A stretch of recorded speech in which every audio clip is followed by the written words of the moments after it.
everybody, welcome, hola, bem-vindos. Hope everybody's staying healthy and at home. Hopefully we'll be able to start going out pretty soon. Fingers crossed.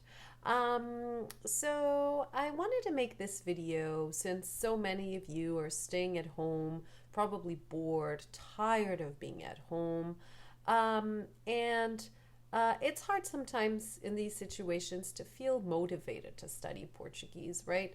And it's easy to maybe put it on hold for a while, or you're really sometimes out of motivation and ideas how to keep you motivated during this process, right?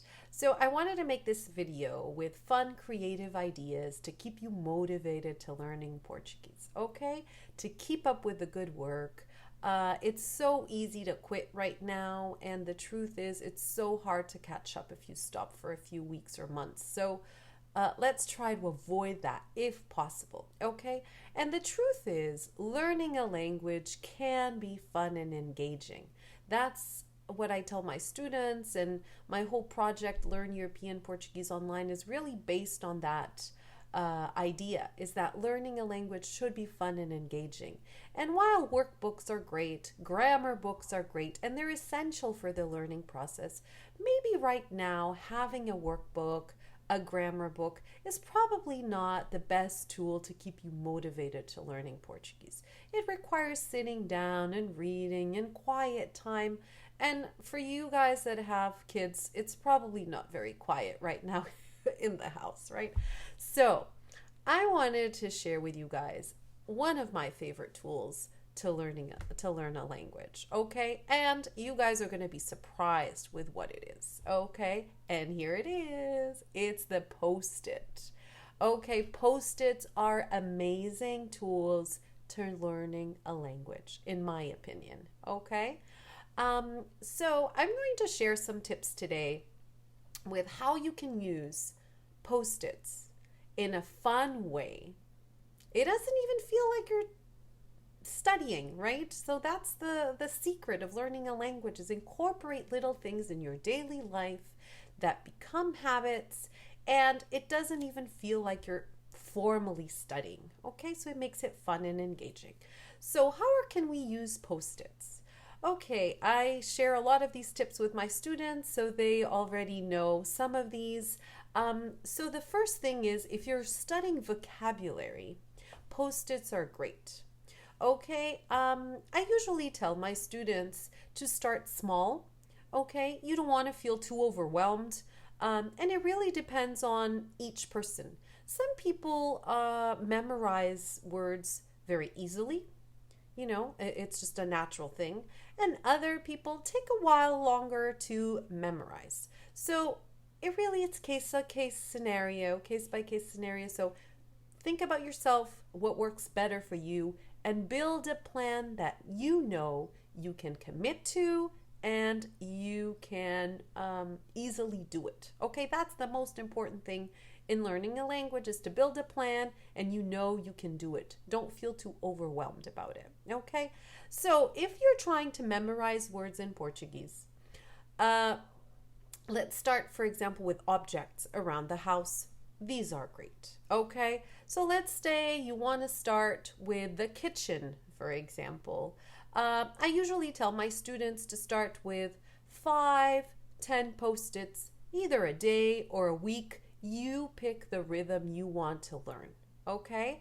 So if you want to start with the kitchen, you can start with other part of the house. Pick your favorite part. Pick the one you think is most relevant for you, okay? So if you want to start with the kitchen, of course, you have different sizes of Post-its. So if you want smaller ones, bigger ones, you decide what color you want. You can even use different colors for different themes, okay? So for example, you can, for example, start with the outside of the kitchen, what's pretty much visible from the outside. Okay, so for example, frigorífico for a fridge, congelador for the freezer, forno for the oven, fogão for the stove, make sure to put the one for the stove in a place where it doesn't get on fire.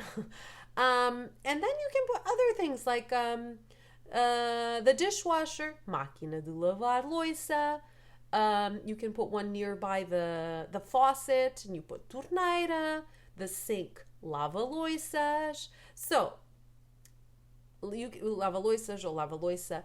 And so you can take advantage of these little tools and have them around your kitchen for a week. Every time you see that post-it, say the word out loud. Okay, you go to the fridge, you open the fridge, you say frigorífico. You go to the stove, you're cooking something, forno. Keep saying them. I have several students that tell me that this has worked very well for them. And they actually, when they can't remember the word, in their brain, they can visually see the post-it, and it helps them remind them. It helps them at least remind them that the letter starts with an F, that it ends in a certain vowel. So it really gives you a visual reference to memorize the word of the object. So it's great. So if you want to start with the word of the object, you can have one color, okay? But let's say you want to also learn some verbs that go with that object. You can even add a different colored post-it and write verbs. For example, to open and to close the fridge, you can write near the fridge, you can say abrir, you can write abrir, fechar, and of course feel free to, on the case of the verbs, write the translation below. Abrir to open, fechar to close. And every time you open and close your fridge, you can say abrir o frigorífico. Frigorífico is masculine, so don't forget to add the article. Abrir o frigorífico, fechar o frigorífico. Abrir a porta, fechar a porta.